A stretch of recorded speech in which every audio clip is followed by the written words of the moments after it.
Welcome to the Profit Tool Belt podcast, the show that's all about the construction and contracting business and finding ways to work smarter in it.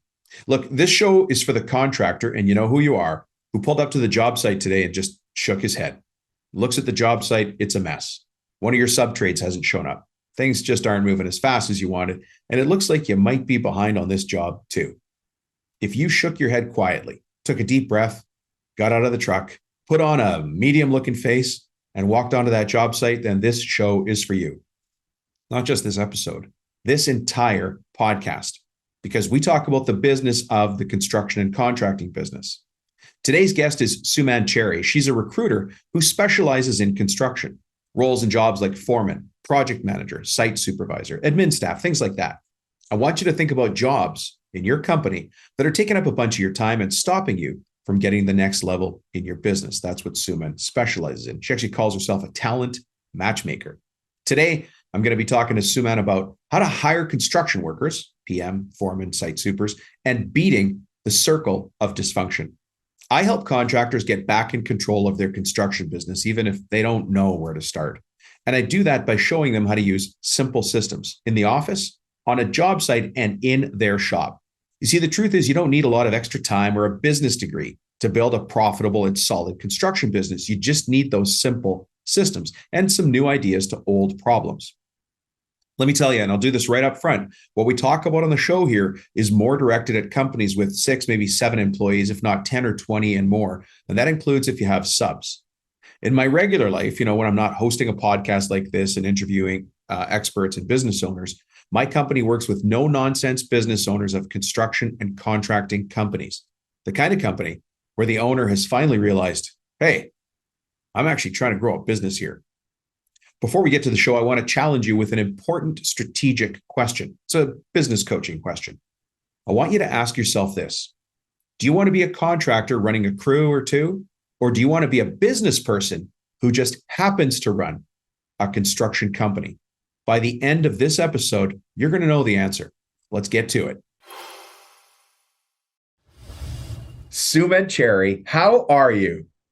I'm good. How are you? I'm good. Nice to be back with you again. Absolutely. Thank you for having me. Thank you for being with us because you are about to answer the kind of question that frustrates and annoys and blocks people a lot, especially construction business owners, contracting business owners. Your face just got all serious. I'm just like, what is this question? I have an idea. What is the question? What is the billion-dollar question? Yeah. Well, I mean, the question is, how do we find the right people, right? And I went and found you because you're a people finding kind of person. I am. I'm a matchmaker of people. That's what I like that. I like that. For sure. And so people might not know this, but you and I had a pre-interview. We said just a quick phone call so I could find out more about you and figure out a topic that would be valuable to the audience. And you came up with something in that conversation that I found brilliant and painful at the same time. And do you know what it was you said? This circle? Oh, the circle of dysfunction. The circle of dysfunction. Why don't we talk about that? I feel like a counselor right now. I know, right? Right. The circle dysfunction. So, yeah. Well, hold on, Suman. Ready. There's a piece missing. Right. Yeah. Suman Cherry, who the heck are you? And how is it you come to be speaking to these contractors and business professionals all over the world? I am a matchmaker of people. That's who I am. I've been doing recruiting for 20 plus years. I kind of fell into recruiting. I had a background in sales, always loved working with people. I've been in sales and dealing with people forever, all service-based type of work. Moved into recruiting. It was just a natural place.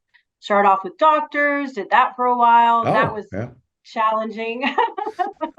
Moved into oil and gas, moved to Houston, did oil and gas recruiting for quite a while. And then sort of kind of stumbled into construction recruiting actually about 6 years ago.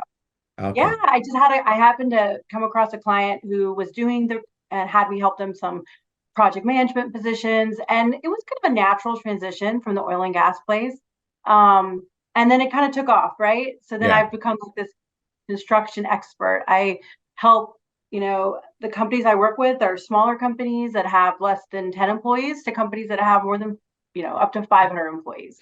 So we help companies identify the right people for their companies, and doing it very much easier. We want to make the process easy because we understand that the process can be very challenging. Yeah. So, and recruiters can be intimidating to a lot of business owners because it sounds fancy, it sounds expensive, which I don't believe it is. right, Right. I believe there's right. value traded for, there's a Yeah, of value course. exchange there. Yeah. I mean, I think the challenge is sometimes companies have a kind of an idea of what recruiters do and how much they cost and the amount of work it might take. And maybe they've had a previous experience. I mean, there's a lot of different of anything, right? There's grades of everything. So, maybe they didn't have the best experience with the recruiter. And so they have sort of a bad taste in their mouth about it, something like that. But recruiting is just a necessary evil for companies. And if you're not having an external recruiter working on it, even if it's someone in your company, then you're doing it. Especially the smaller companies. Yeah. And that's where I wonder if you see the same thing that I do, is we've got a lot of well-intentioned business owners who are already pulled in a million directions, and let's imagine their day for a second. They leave their office, they jump in the truck, they show up at the job site, and it's not what they imagined it would be. It's not the stage they want it to be at. It's not maybe the quality they want it to be at. It's not moving as fast as they want. And so they get drawn into the day to day, and they don't have time, right, to invest in that. And then I got to go recruit for people, and I don't know where to start. And the people I do find are not what I was imagining. I'm just going to say. Yeah. And then what ends up happening is companies, I had a recent position for a client of mine who was just like so in awe of the whole process because I had candidates for him. He was a luxury home builder and he needed a project manager. And he was like, I don't even have the time to even do this. I know. He's like, it was a referral. And he said, like, can you help me? And within a few weeks, we had like a lot of great people in front of him. He actually ended up finding someone himself, but it gave him options. He wasn't just picking from the I'll tell best you. out of the bad. He was picking out of the best The out of a best out of the bad. really good bunch. And he said to me, he's like, I worked in the office manager position. It took me 3 months, because every time I started working on it, I got distracted. Every time I started working on it, because it's the amount of time. Like it's just like what you do as a company. You're the expert in it, right? So I'm the expert, or recruiters, however you see it, they're the expert in finding that talent for you because they take that time. And it's a lot of time sourcing and it's through hundreds of focused. resumes. It's focused focused time. It's focused time. Yeah. It's so funny because as a business owner, you can do recruiting. Nobody says you can't do it. No offense to me or you or anybody, we're all kind of experts in our thing, but I'd like to challenge anybody here. Think about a specialty within your trade. So for people that are doing, any interior sub trades, think about the person that just cuts the treads for your stairs. That's carpenter. Can't any carpenter do it? Right. And now anybody listening is like, no, not anybody can do it because it's a thing, right? But anybody can do it, but can they do it well? Can they do it effectively? Can they do it once and get it right? Or how many times are we cutting these treads? Or some people listening going, Dom, we sub that out, which is exactly my point in having you as a guest on the show. Go find somebody. No offense, Suman. Go find somebody. If you want to talk to Suman, I'm sure we'll find out how to reach you, but find somebody. Right. Because the thing is, it's not even just about what can they do, the hard skills. Where's the other side of it, right? Are they consistent? Do they show up at work? Did they move around from job to job to job to job? Have they been at 12 different jobs? And there's also that, like, okay, well, we have to get someone. And then there's this, and I'm not saying that, a recruiter, but a recruiter's going to have a better idea of identifying, because they're going to take a lot longer to have those conversations. They're going to ask me behavioral questions. They're going to be a very good recruiter is going to set expectations for that candidate, all the whole process. I just put my hand up as if I'm a student in Suman's class. If you guys are listening as an audio, this is a podcast as well. But you just said you're going to ask behavioral questions. So when a candidate applies for a job, let's use project manager. I think you said you just placed at a luxury home builder. Yeah. What kind of behavioral questions do you ask a project manager for a? Well, I want to find out, and I think this is important if you're interviewing someone, whether you're using a recruiter or not. You want to understand how someone's temperament is with like mistakes and failure. Hmm. So you want to ask someone, tell me a little bit about a project that didn't work out. What happened? What were the situations? And is it someone who's like, well, it wasn't my fault. It was this person's fault, and they don't take any responsibility for it. And I didn't learn Oh, anything from it because it was my fault. did And alarms just go off in your head when you said that? Like, bing, oh, it's not my and then it's just, fault. oh yeah, not my fault. It was. So that's the kind of questioning you want to understand, because it's like, is that the situation? And then you start asking more questions, like the next job. Well, tell me a little more of that. And then it's like, it was that person's fault. They weren't giving me this. Hmm. It's always, and I'm not saying there's not truth to it, but where's the responsibility? So a candidate would say, I made a mistake. This was the conversation we had. This is what I learned from it. I mean, you have people who will honestly say things like, I left that job. I made a mistake. I thought the grass was greener and it wasn't, and those are the kind of conversations you want to have with people. Like, Yeah. we're human, right? So like, let's have a human conversation, like what really happened. And sometimes you can't see that if you're just looking at resumes and you're having these brief conversations, checklist conversations, but like, who is this person? Like, what's their story? How are they going And to fit on having the culture of my team? the culture, You the know, responsibility piece, the dependability. And also, I think there's another piece, like every company is different. Your leadership's different, your hmm. accountability of what you expect. Some companies work on weekends, some companies don't, Yeah, your whatever culture, like your company culture, is a certain flavor, right? yeah. And that you need to make sure before you're even going to the next level, are they comfortable with your culture? Is that a culture they want in their life? Because that's another piece of it too. It's not just Hmm. about you. It's like, what are you offering someone in an opportunity? And that's what recruiters can do as well, is highlight who you are as well. I, I'm going to go to a different angle on this, but Yeah. and it's a curiosity. Yeah. How often or how much do you encounter a situation where you talk to a business owner, they're working in a trades company, or they own a trades company, and they'll say to you, I've got some people, but I don't want to change them. They're not perfect, but I can't change them because you know how long it took me to find. So if let's just say project manager, if I get rid of that Right. project manager who's a problem, who isn't meeting standards, just not perfect, it's impossible to find a project manager. So I got to keep somebody mediocre or oh, you're nodding. I mean, yeah. I mean, that's what happens. That's why we get so many calls all the time. That's what happens. The owners are like, they've kept people on, and they're just have become a bigger problem, you know, Hmm. or B, those people, most of the time they either leave and alert. They're just like, one day they just send you like a Dear John note, and you've like trained them and coached them and loved on them and gave them everything. And they write you a note. And they're like, okay, well, I got another job. Peace. They have no responsibility to you. Or Yeah. three, you have to fire them. And it's in a really uncomfortable place because there's something bigger shows up, because this is how it works. They make a big mistake with a client, and the Hmm. client's coming to you and you have no option, and you're put yourself in the situation like, oh my gosh, and now I have no one. And that happens, you Yeah. know? And it's painful. It is so painful. And I'll tell you, I had a situation with a client who I wasn't actively working on a position for him, but I could always know what my clients are needing, right? Because I look at so many resumes. And so I saw a very solid superintendent. I thought, and he had mentioned previously that he wasn't super happy with the other superintendent. Oh And yeah. so I thought, maybe, and then sure enough, I submitted the superintendent. The other guy, 3 days later, he gave his notice, and he would have been in an absolute, but luckily he had someone that could start right away. He had Oh, already started the process. And that was by me just proactively, just, because we saying, were already, hey, I found this person.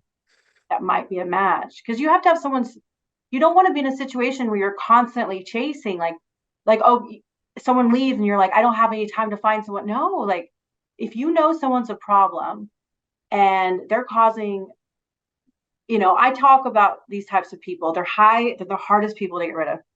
They're high producers, They're low hard value. to get rid of. Sorry, Oh, they're so hard. and sorry, I cut you off. They're hard to get rid of, but they're high something and low something else. What was I that? always call them like high producers. They make your company a lot of money. They're really good, but they have low value. So they are the ones who create gossip. They're the ones who are always complaining. They're the ones who are not following the standards of your culture. Yeah. They're the ones who are getting pulled into HR. They're the issues. They're the reactive ones in the office that are very active. It's very ego sort of place. they're the most difficult people for your company, but they're the ones that cause the most havoc for your company. Yeah. Absolutely. Oh my gosh. I know who you're talking about. I've had those people in my business. And speaking of myself for a business, the largest crew I've ever had or business, number of employees was 237. Then I had another company that was like around 160. And you can just tell when somebody new joins and they're not oil and water, they're a match and gas. Like suddenly there's so much drama produced. It's like they've got this drama production capability and they're spitting out bad shrapnel everywhere and somebody's offended and somebody's mad. But you look at them, you're like, oh my God, they're really good at their job. But yes. And the butt outweighs everything else. They got a big butt. And a lot of times they're in leadership roles, which is the most difficult phase because they're the ones who are leading teams and they're highly reactive, fear-based people. And they're just constantly micromanaging their people, and their people are just like even afraid to have conversations with them almost. Okay, so I'm going to overshare, Suman. Just when you, because you just switched my mind to a time I hired a leader who was horrible. And the hardest part of letting her go was that I hired her. Like I said, this is going to be your leader. And she was destructive. I mean, horribly destructive. It's amazing. You reminded me of this. But I remember the first thing that came to me was like, oh, I hired her. I made a mistake. And I had to own it. I mean, it's on me. Yeah, yeah. But it's actually like I let a weasel in the hen house, not a fox, like a weasel, like a mean, it was horrible. Yeah. We ended up calling her a cab and firing her. And then you learn forward. Yeah. And then what do they say? Hire slow, fire quick, or whatever. Fast. That is the true. I mean, like, you should take your time. Like I told my clients, I'm like, okay, I know you love this candidate, but let's have a dip, let's look at 3, let's look at 4, let's do the options. I couldn't agree, so I'm not an HR expert.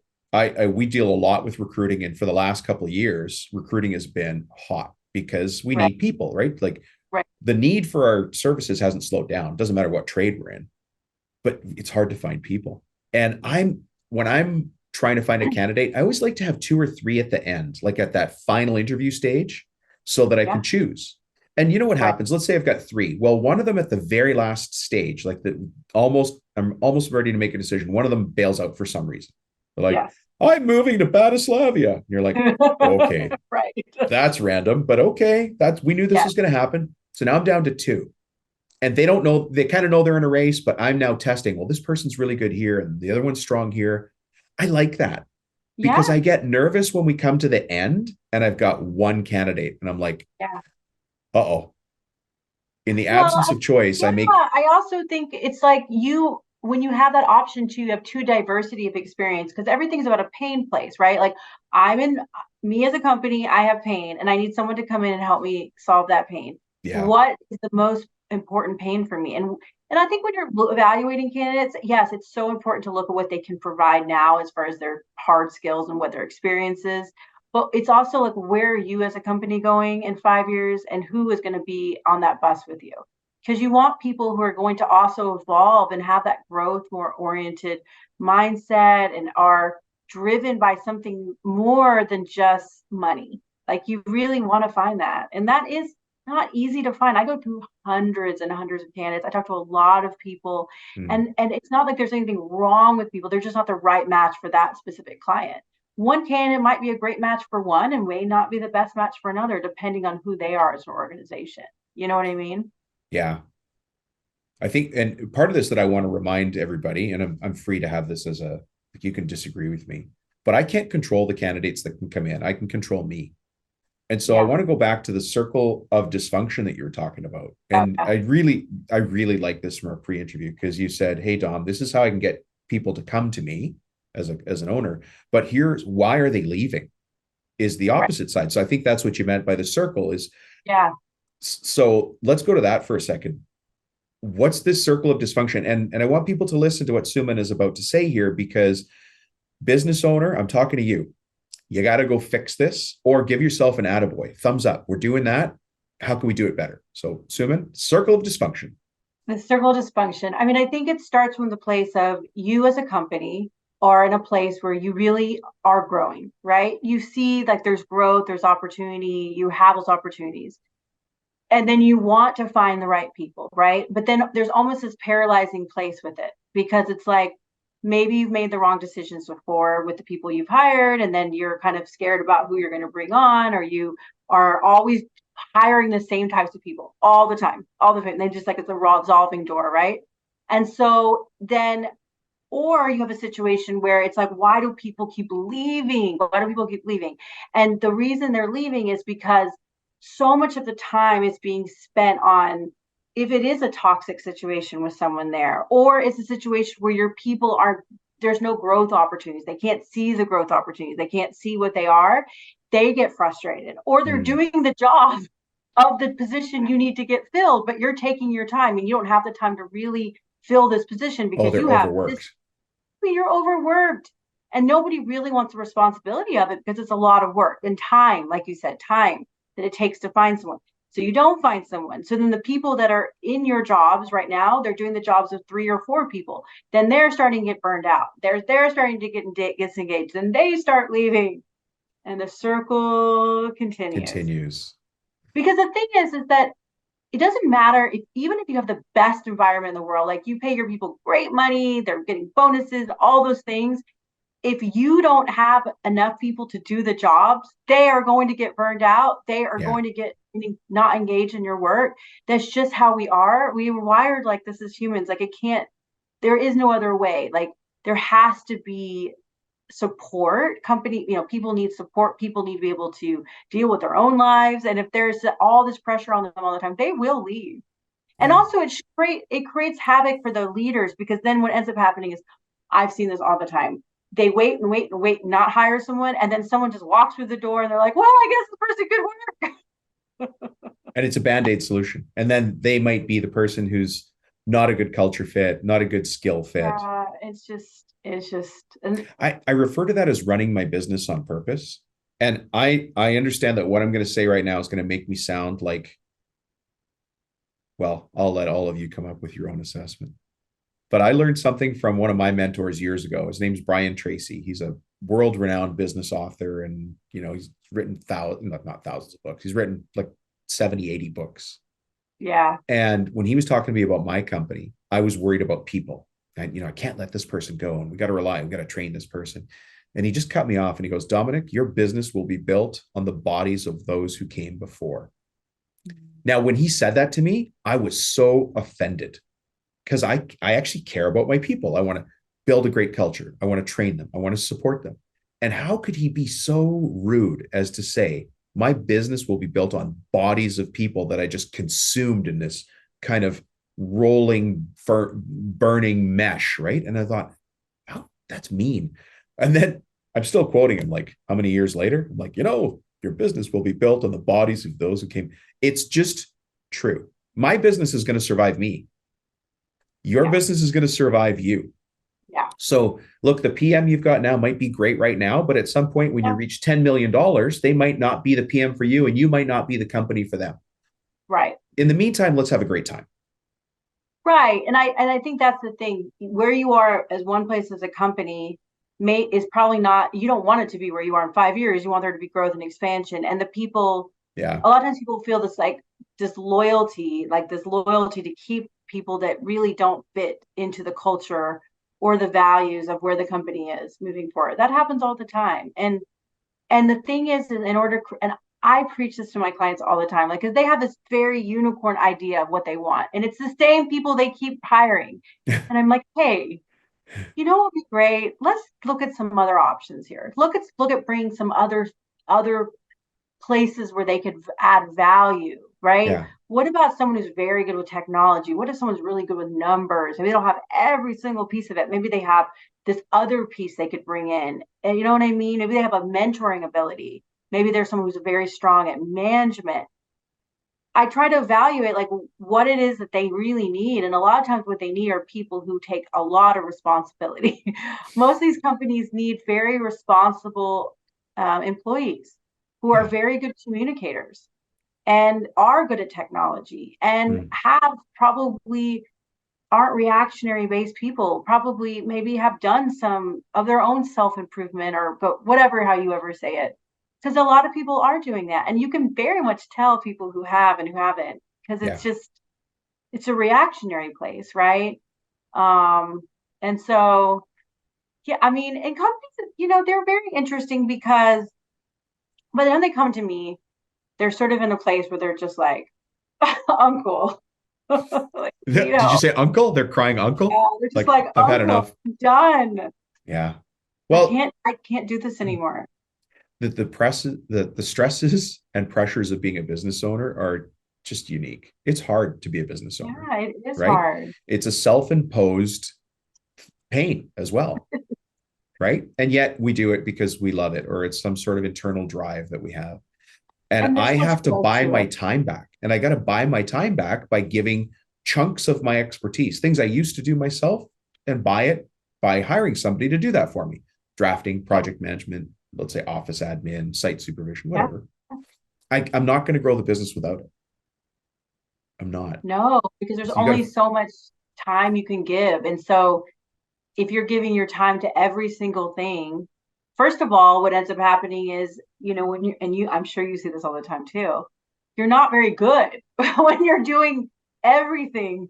Everything ends up being kind of mediocre. So you can't really give up all your focus and time into the things that are really going to grow your business, right. that are very important, that that you're the expert on, that nobody else could do it, right? Like you're the expert. So then, and I'm the same way. Like I outsource, like I don't do my social media stuff. I don't do my lead gen. I don't do those things myself, right? Mm, Because that's not where my time is best spent. I work on the things that for my business that are going to grow my business. yeah. Wow. Business coaching by Suman Cherry. Oh, I love it. It's I think good. all of it. Yeah. I mean, I Yeah. think it's all part of it, right? Because when you're dealing with business owners, you're dealing with candidates, there is a coaching aspect of it too. Because Sure. I have really real conversations with candidates too. Yeah, well, that's actually a great place for us to go here. So, do I phrase this as why are people leaving companies, or do I phrase this next question as why would somebody come to you? Because it's the answer is probably they balance off each other, right? So Right. if somebody listening is like, I do find great people, but then they leave, or Right. the if somebody's listening going, I just can't find good people, it really Right. comes down to the same answer. So why don't I ask you just sort of give us a summary of what does a company need to look like for somebody to join your team and say, when they get home to their kitchen table, to say to their spouse, their wife or their husband, I finally found the job our family needs me to have. Yeah.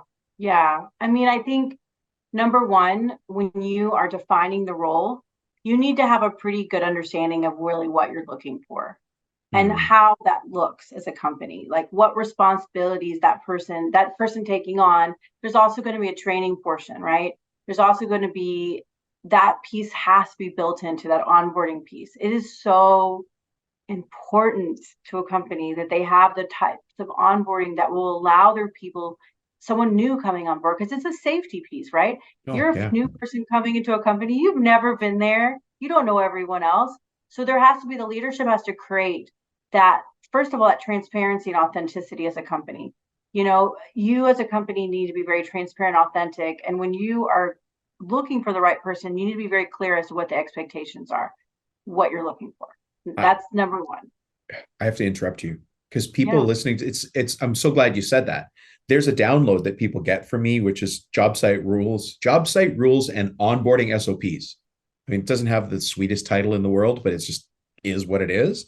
But people Yeah. get that from me as a free download all the time from other episodes we've done that are exactly the same thing. Because I agree with you. Yeah.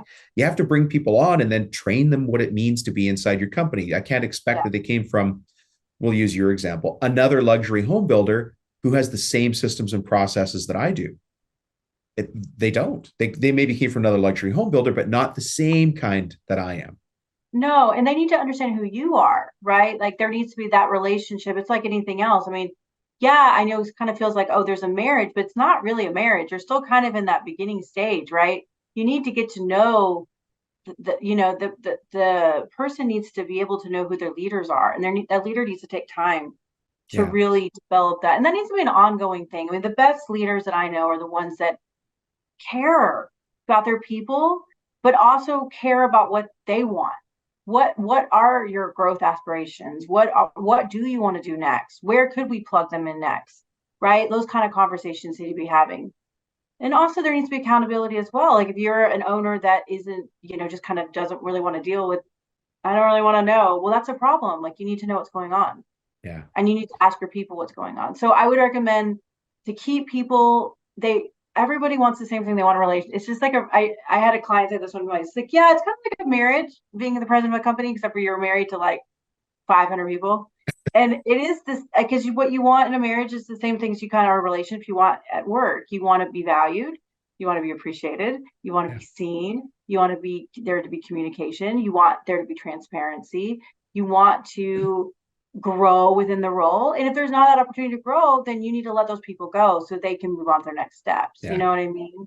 And Hey, that's okay. and some companies, it's not going to be a growth role. Like if you do fencing as an example, and you've got you only need one foreman. Right. That's the job. But I can give you additional tasks. Like I can help you start helping you with estimating or something. To learn other things. And also money. Money is always, I mean, you got to pay people well, right?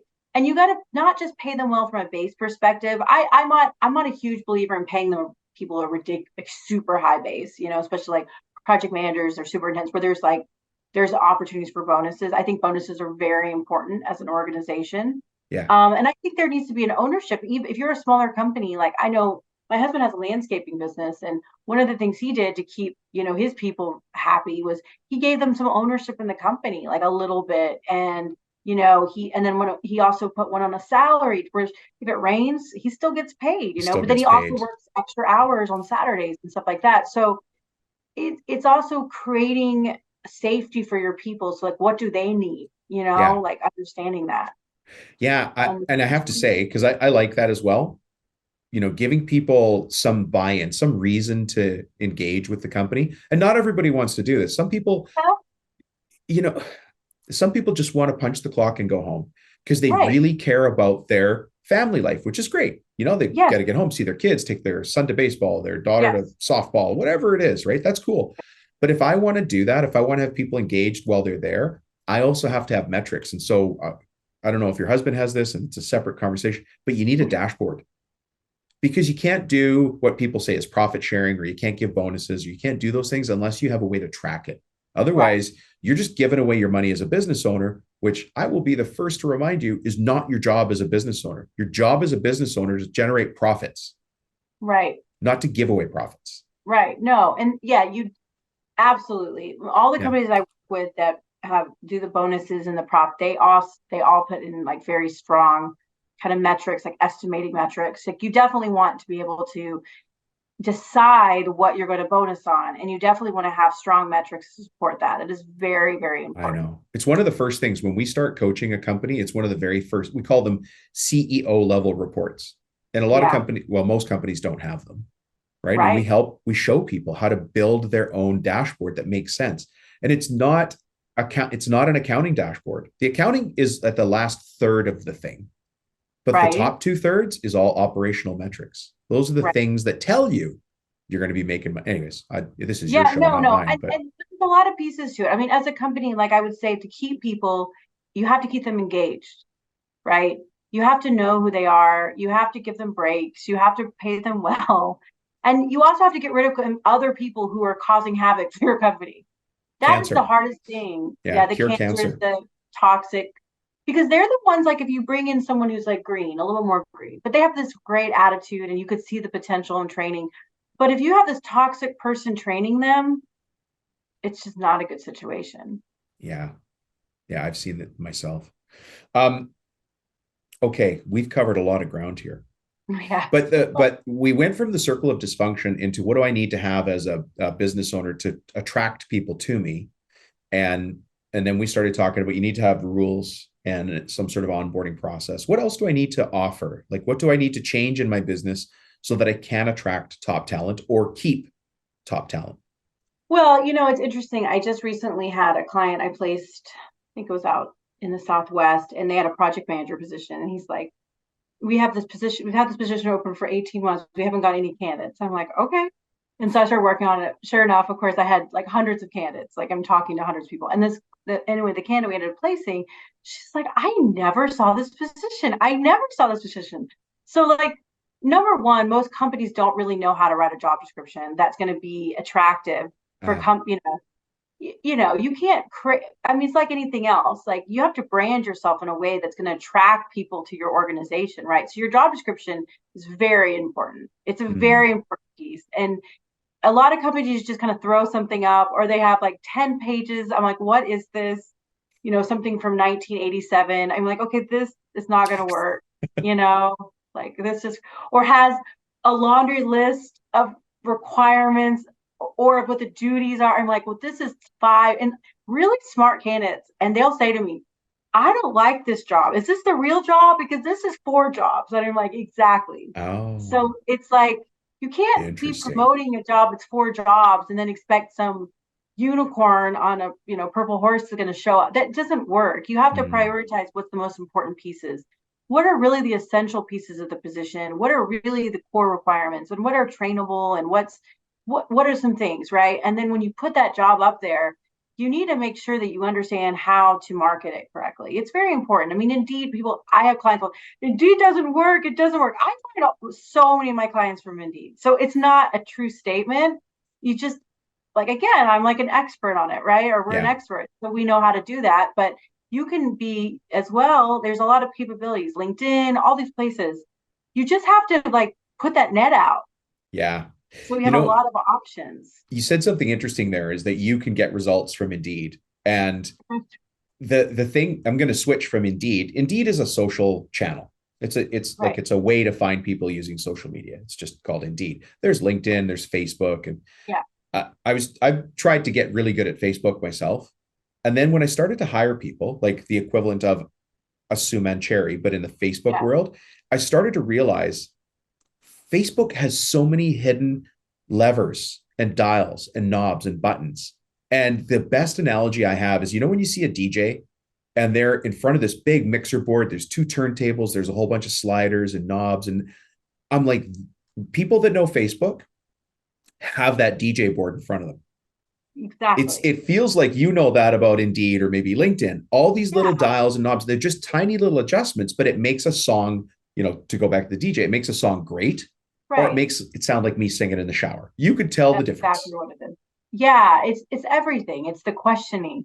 Like I'll have clients, like, I'm very direct with my approach, right? So I'm very direct with candidates. I'm very like, well, then why did you leave? Like, I'm very direct, like, because I think it's really important to have honest conversation. I'm not rude, and I'm very direct with my clients as well. Like, I'm very direct because I think that's a very important piece as well. When you're having conversations with people, you need to not. This is a job. Like, there's always going to be challenges to a job. So like, you need to be upfront what those challenges are. What do we experience? How does this person could plug into that? These are the things that we're really dealing with that are challenging for us. Tell me how you could help us. Those are important questions. Suman, this has been excellent. Really, really good. I think what you probably did is earned yourself another spot on my show for an interview. Yay. I could be a regular all the time. I love talking. I mean, there's so much nuance to this, because it doesn't just affect your work, it affects your mental health. Like, when you aren't in a job that's the right match, it's a problem. When you don't have the right people, you can't find the right people, you're an owner, you're not sleeping, I mean, I've seen my husband, like, everyone quitting one day and him being out there until midnight or 1 o'clock in the morning and doing the work, right? I've seen it, It's so bad. come home, but it's a reality of what happens. And if you have a resource to help with that piece, like, no brainer to me. Yeah. About it. You know what I've already referred you to people, so this is not a surprise to you and I. But I like the fact that you came from oil and gas and then construction, because you did work. I mean, you started in this with like a multi-million-dollar concrete business. Oh, yeah. I started working with a concrete business, and I did actually started with them contingent. It was interesting because with them, I was in a partnership with a couple of our guys, and I worked with them and I was helping them. And then during COVID, they sort of approached me about coming in like contract because things were slow. Yeah. And I was like, sure. And then that's when I changed my model and started like really making it more consultative based. So it was just a different type of way of doing it. Yeah, I've done lots of work in, no, I can't say I've done lots of work in oil and gas because there's people who only work in oil and gas, but um, I've always done work in, the periphery around the edges of oil and gas because there's service companies and things like that. And it's interesting that it's really construction. It's heavy construction. You're It is. dispatching guys, you're hiring the same people, Right. right? In some cases, they're working in like 50 below weather. In other Right. cases, they're Yeah. working in 102. But Right. it's like they're doing hard work. Often there's technology associated with it. Often there's heavy government requirements or cross Right. it over into client requirements, right? Yeah. It's a really specific thing. But it's interesting that you came from that business more to the construction side because Yeah. you're kind of hiring from the same pool of people. Yeah, I mean, I like oil and gas too. It's just a different, I mean, it's just something different. I mean, I do some, and I'm breaking more back into oil and gas as well. I'm someone who likes to do different things, you know. I like different, like I want to break into more hospitality and hotel, and I love construction. I think it's just very interesting. Yeah. I think it's something really cool about building hotels and building luxury homes and the work that they do. I think it's really interesting work, you know, Yeah. honestly.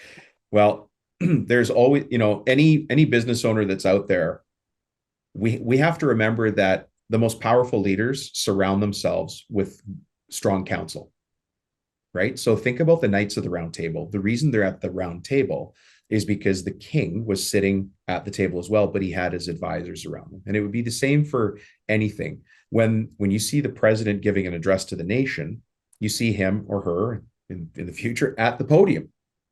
And behind them is a whole bunch of people that just, you can see them, they're in suits, Well, I'm not talking about the ones with a little earpiece and security. I'm talking about the advisors that are off in the wings. Those are the really important people that understand economy or agriculture. They're advising the president. And that's the role that I see for myself and for you. We have to be there to advise those strong leaders. They can't know everything themselves. They can't do Oh, everything themselves.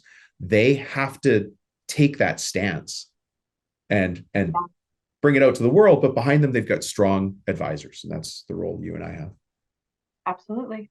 Hey, Suman, if somebody wants to find you in this big, huge, massive, wide world and talk to you about recruiting for construction or the circle of dysfunction, uh, Like yeah, how do we queen. find you? I'm all over LinkedIn, Suman Cherry. You can go on my website, cherrytalentgroup.com. It's pretty easy. It's spelled like the You fruit as can, well, right? Cherry, like Cherry, Cherry Talent Group. yeah, .com. I'm sure you'll be sending it, like my number will be listed. You guys, typically Yeah, it's easier just to set an appointment up on the website. And then we can schedule a call and we can kind of go over everything because I'm on the phone all the time, and I'm always kind of running around doing things because I have my own CEO of my business, so I have lots yeah, of responsibilities as well. But yeah, no, I would love to talk about how we do it and see if it's something that would be a good match, yeah. for your listeners. Sure. Well, and the people that think it would be interesting have already figured that out. They're already trying to find you online, and it's, Good. but just so that people can find you, let's do a proper spelling of your first and last name because Yeah. yeah. So what? How, First name is Suman, Suman, and the last name is Cherry, like the fruit, Cherry. yeah, excellent. And then of course you'll be in the show notes for this show, and then cherrytalentgroup.com is a great way to find you. Awesome. Yeah. Yeah. Suman, thank you. This has been a great interview. I'm pretty sure we're going to have you back again because there's some other stuff we have to flesh out here. Yeah, it was fun. I really appreciate it. Thank you so much. I'm excited to come back on. Yeah. Thanks, Suman. Have a great day. You too. Bye-bye. Bye. Well, well, well. Thank you, Suman, for joining us. What did you learn from Suman? What did you learn from her about recruiting? What did you learn from her about the cycle of dysfunction? Is it happening in your company? Actually, during the show, we talked about one of the downloads that I've got. It's called the Sample Onboarding Agenda and Job Site Rules, Job Description and Job Site Rules. It's quite the document. If you want that, text me with the word onboarding SOP, and I'll send it off to you. We'll talk about that in a second here, but just text me at 315-903-7853. But think about what you could put in place in your company, especially if you find yourself stuck. Look, I got to tell you, I did, when I interview a guest, it's usually not cold. So I have a pre-interview, right? So here's my production process, a little bit of it anyways.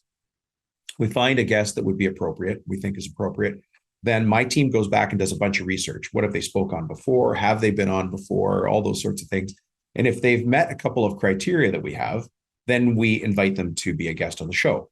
The first step is a really quick interview with me, one-on-one, and we go through, making sure they understand the rules of the show, making sure they understand what the podcast is about, who you are as an audience, etc.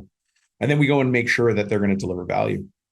So when I met Suman in that first meeting, I already gave her 2 referrals, 2 people that I work directly with who are stuck on the recruiting question, who are stuck on the people question.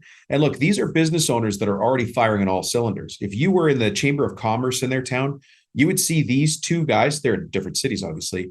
They would be the kind of people getting awards from their Chamber of Commerce. They're already doing a great job. They're running a successful business. They hire lots of people. From the outside, it looks like they've got it all. They want more. They want to be more profitable, or they want to have more time for themselves. Everybody's situation is different, and so is yours.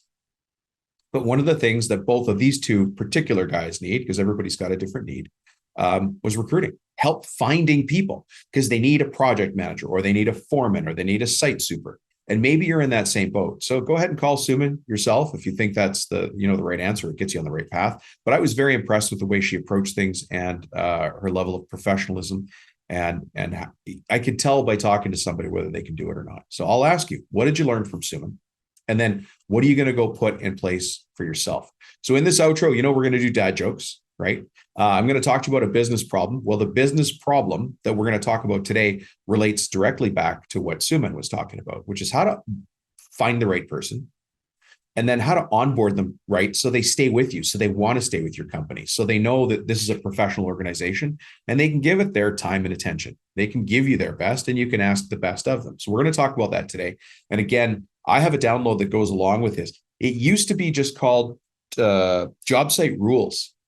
It used to be just called job site rules, but my team and I went back and we beefed it up. So if you have the old one, job site rules, that's now inside this doc. This one's 12 pages. It's kind of a juicy one. It's big. But it's what we need. The reason it's big, and I'll get to it later, is because it's the actual onboarding SOP, standard operating procedure. So there's a checklist in there that you would take a new team member, a new employee through. Anyways, let me leave that for a second. 3 parts to this piece of the episode, right? We're going to start off with some dad jokes, corny as ever. I mean, absolutely meeting the bar that we have set previously, which is very low. We may have exceeded the low bar with today's jokes. I hope you look forward to that. Then I'm going to ask you a favor, and I'll tell you what the favor is. I'm going to be asking for you to leave a review for the podcast. So there's the agenda. And then we're going to identify the common problem, as we always do in the closing part, for contractors and business owners. And that is the onboarding SOP and the job description and rules for anybody coming into your company. I'm going to simplify it and give you steps how to fix it. And then I'll talk a little bit about the documents so you can figure out, do I need it? Do I not? It's up to you. All right. So a couple of dad jokes for you, just to get your mind in the right place. A little giggle never hurts. It's important to be serious, but you also want to be able to laugh. Laugh at yourself, laugh at the situation, clear your mind, and see what's in front of you. Everybody has a different approach. Maybe your approach isn't humor. I know that I did martial arts for a long time. I did something called Muay Thai kickboxing. I also did Hapkido and Judo. And, when you're in there sparring, and by the way, this was a long time ago. One of the important things is that at the end of the round, whether it's a 2, 3, 5 minute round, you have to come back to the corner and talk to your coach, right? And then you go back out. And the coach is going to give you some pointers, but they're also going to give you some positive feedback, some negative feedback, things to change, right? Well, sometimes they need to make a joke too, to get snap your mind out of that competitive, aggressive nature. And that's why I do these jokes. For whatever reason, it helps you just shift your mindset a little bit of a different angle. So you see the world a little bit different. That's all I want for you here. All right. So a couple of jokes for you. Let's hit it. Hey, do you know where fruits go on vacation? Well, they go to Paris. I need that drum thing to take time, right? Or maybe I need to deliver these better. This is a trick you can try at home, by the way. I asked my dog, what is 2 minus 2? Brilliant dog, probably the smartest puppy in the world, because he gave the right answer. He said nothing. And then this one's really good. You can share it with your family. Is, what did the baby corn say to the mama corn? Hey, where's popcorn? All right. A couple more and then we'll wrap it up. What do you call cheese that isn't yours? Nacho cheese. You can use that one at the stadium this weekend. Now, listen, I told you that I did martial arts and some boxing and kickboxing and stuff like that in my past. So you could tell everybody when they say, hey, did you listen to Dom's episode this week? I say, yeah, Dom actually told a joke on the show about boxing, but I guess I missed the punchline. Yeah, that one stung. Oh, just keep going. Hey, look, I'm going to ask you a favor. And actually, some of you have already done a favor, which has been fantastic. For the last couple of episodes, I've made a commitment to ask you for a favor. It sounds like it's for me, but it's on behalf of others, to leave a review of the show. Whether you like the show, whether you don't like the show, whether you have suggestions, those are all valid things I need to hear. It's not just me asking for you to give it a 5-star review and talk glowingly about it, give you compliments. That's actually not what I want. As a matter of fact, we got a negative review the other day, and I've been asking for reviews. So fair is fair. I got a negative review. All right. So what do I do with that negative review? Well, let me ask you, what would you do with your negative review? If somebody said after the job that you finished with them, hey, here's some things you could improve, would you not go back and fix those? Well, I'm trying to do the very same thing here. That's why you heard the intro change a little bit. That's why you're hearing a little bit of a different pattern in this particular episode, because I'm taking the feedback that you guys have given and I'm taking it seriously. So I appreciate the reviews. I definitely do. Good, bad, or indifferent. But the most important thing in the reviews is it's not for me. It's not for Dominic. It's not for the Profit Toolbelt podcast. It's not for the other podcast. What it is a signal. It's a trust signal that you're helping send out into the world. It's a trust breadcrumb, I call them when we talk about marketing. And the trust breadcrumb, again, isn't for me. It's for another business owner that, like I said at the top of the show, just pulled up to his job site. His guys weren't even there. The job site's a mess. Something he thought he was very specific about isn't getting done the way he envisioned. The job site's not clean. Guys aren't doing what they said. They're going to miss the schedule. And all this time, the owner is chasing profitability when all he needs is to work a little bit less and take some more money home to his family. That guy or girl needs to find this podcast, because all we talk about here is the business of the construction and contracting business. So if you could take 30 seconds out of your life to put goodwill back forward to that person to say, hey, Rubino's show is pretty good. You might learn a couple of things, enter at your own risk, but to say whatever you need to say, but please leave a review. That review is important. Again, it sounds like it's for me, but it's for somebody else you've never met. You're probably never going to meet unless you both join the contractor strategy group on Facebook and you start chatting there and say, I left this message. Well, I left that note. You'd never know that you helped each other out, but you did. And so help somebody else out. Let them know that the show is whatever your feedback is. If you think it's a 5-star show, say it's a 5-star show. If you think it's a 1-star show, leave a 1-star. Whatever it is, leave an honest review. But let's tell the world that here's a little beacon of light. And if you're fumbling around in the dark and you need just a little bit of guidance, why don't you check out this show? Great guests who give their best insights. And I can use some of those things. So if you haven't had a chance, I'll ask you again, go ahead and leave feedback for the show. Just do it on Apple Podcasts, on Google Play, or if you're watching this on YouTube, leave it on YouTube, somewhere that somebody can see it and go, all right, this is worth investing a little bit of my time in. All right. So let's talk a little bit about this problem that we have that Suman brought up, which is onboarding people. And she talked about it as a circle of dysfunction. And, you know, one of our working titles for this show was, do we talk about why people keep leaving my company? But then it turned more into a recruiting conversation and finding the right people. Still very valuable, right? When we hire somebody, that's our chance to put them through a filter that lets them know what kind of company we're working at. And you've probably worked at companies like this where somebody hired you and just treated you like meat. Just said, yeah, sure, go do that. Go put up this wall or go knock down that wall, whatever your job was, right? Go fix this thing, go remove that thing, whatever it was. And you're like, okay, that's my job. I fix things, I remove things, I tear things down. But there's more to it than that if you want to build a company that has more to it than that. You know, I just did an interview with somebody that does concrete cutting and coring. We've all seen the concrete cutting and coring companies driving around our town. You think that's pretty simple? They cut holes in concrete. They core concrete. You know, they go back and they do commercial work generally, right? How complicated can that be? And, you know, they've got 1 or 2 trucks, but you never do the math. Well, these guys are 40 million a year. Shake your head along with me. How many people left trades college with a certificate in concrete cutting and coring? How many people are in high school right now saying, Mom, Dad, when I get out, I want to do concrete cutting and coring, and I'm going to align my whole life around getting a job at the best concrete and cutting coring company in the world? Say that 10 times fast. Nobody does that. And yet these guys have a company that's doing 40 million. How you bring people onto your company is important. They're going to be a guest on the show in the next couple episodes, so stay tuned. What you do to start them is important. That's why we have the document. It really is here to help. That's all I want to do. The document's called Onboarding SOP and Job Description / Rules. I know it's a long name, but you can take this document and customize it inside your own company. This is the one I was talking about that's 12 pages long. So by the way, if you want it and you've heard enough, just text me. Say the number with me, folks, 315-903-7853. And just text me the word onboarding SOP. And then I know to shoot this one back to you. It's pretty simple. Anyways, let me walk you through the document. It's 12 pages, but I'm going to walk you through it high level, right? So the very first thing is a sample onboarding agenda. And the reason for that is so you can build a strong team consistently.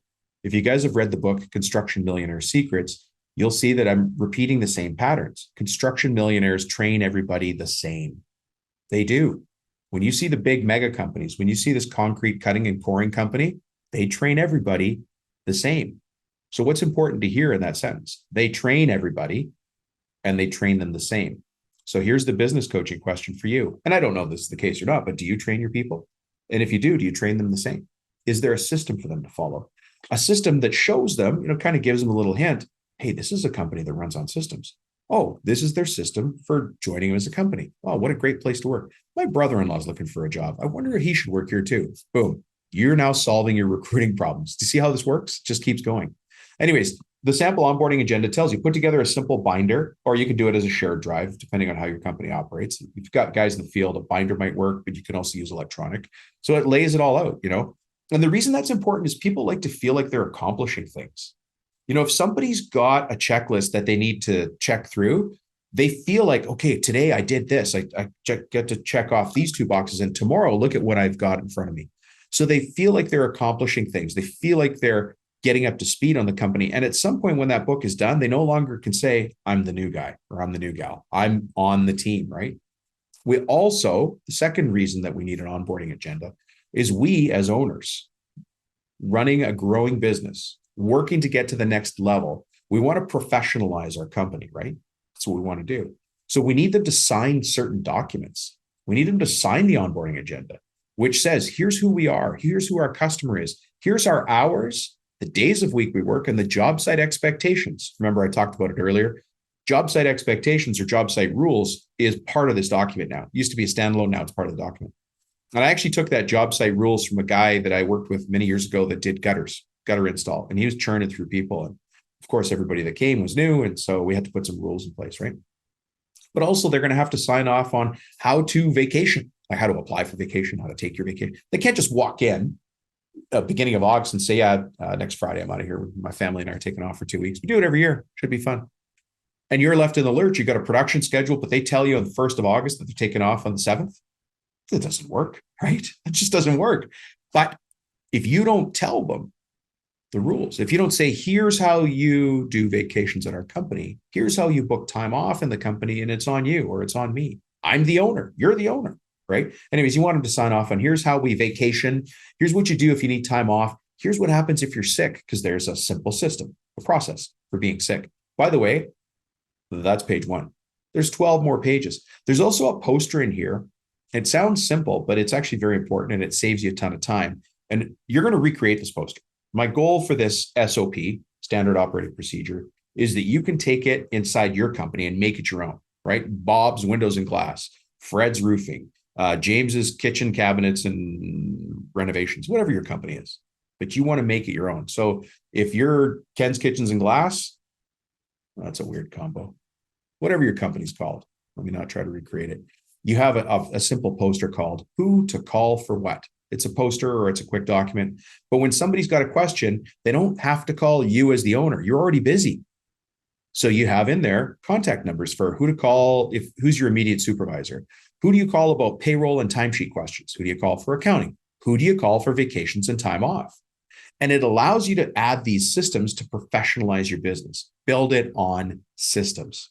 Anyways, I feel like this is going a bit long and I don't want to keep going. We're on page 2 now. So I'm pretty much explaining. If you want this document, just text me. The key word is onboarding SOP. That's all you got to do. Send me the text and say onboarding SOP. And then you get the onboarding SOP and job descriptions. The cell number is 315-903-7853. So 315-903-7853. I've got a couple other things in here about what are the stages of onboarding, because there's different phases that for you is going to seem like a bit of work in the beginning. The reason that we're adding that is so that when you delegate it to somebody else, which is where I want to bring you up to that level. When you're delegating it to somebody else, they go, oh, there's 4 stages to onboarding. Boss man told me so. We're in phase 1, we're in phase 2, we're in phase 3, or we're in phase 4. So there's a shared language in the company. Anyways, like I said, just shoot me a text and ask for the onboarding SOP and job description /roles. And it just continues on like this. There's a lot of data here. There's a lot of information. There's the letter that you send the person when you first hire them. There's 2 choices, a professional one or a more casual one. There's a series of job descriptions here, really quick job descriptions. Like for instance, I'm not talking about a huge job description, but this is a compensation benchmark description. So folks, I didn't just put this together off the top of my head, and it's not Chat GPT. I'll tell you that. We're not Chat GPTing this stuff. This position came from a compensation benchmark description that I subscribe to because I take what I do seriously. So I have other data sources I pull from. So just as an example, here's the project manager job description from a report that I use for my coaching, and it comes from compensation benchmark descriptions. So you're getting it through other valuable sources who probably also aren't using ChatGPT. I'll get into that later. Anyways, project manager, responsible for coordinating all aspects of the job, including scheduling, production, and installation, if applicable, once the bid has been awarded. Typically reports to the chief operating officer / general manager / owner. That's all you need for a job description. And it's got a whole bunch of other ones here, including sorry about that, folks. I've got to get on another podcast here, including all the way down to apprentice, right? 2 or 3 pages of job descriptions that you can take, right? By the way, here's the job description of the president or CEO, according to the compensation benchmark description report that I get. Super exciting newsletter, but president / CEO job description. That's you. If you're listening to the show, this is you. Has overall responsibility for company profitability, planning, and direction. I didn't write that. That's what the world thinks a president of a construction company is responsible for. Overall responsibility for company profitability, planning, and direction. And that's why you listen to the show, right? Okay, folks, again, grab this from me. There's job descriptions for drivers on here. There's job descriptions for sales staff, for bookkeepers, reception, CFO, material handler, installer, lead installer, specialist, everything you need. Anyways, shoot me a text, 315-903-7853. I hope you enjoy the show. If you want to leave me feedback, feel free to reach out to me individually, but I would love it if you left a review so that everybody can see it and we can all get better together. For the person who left me a review the other day with some suggestions, I hope you're hearing the episode now has changed based on your input, and I appreciate that. Thanks very much, folks. Have a great day. I appreciate having you listen here. I know it takes time out of your day, but I hope you find that time valuable. Look forward to meeting you one day face to face. Bye-bye.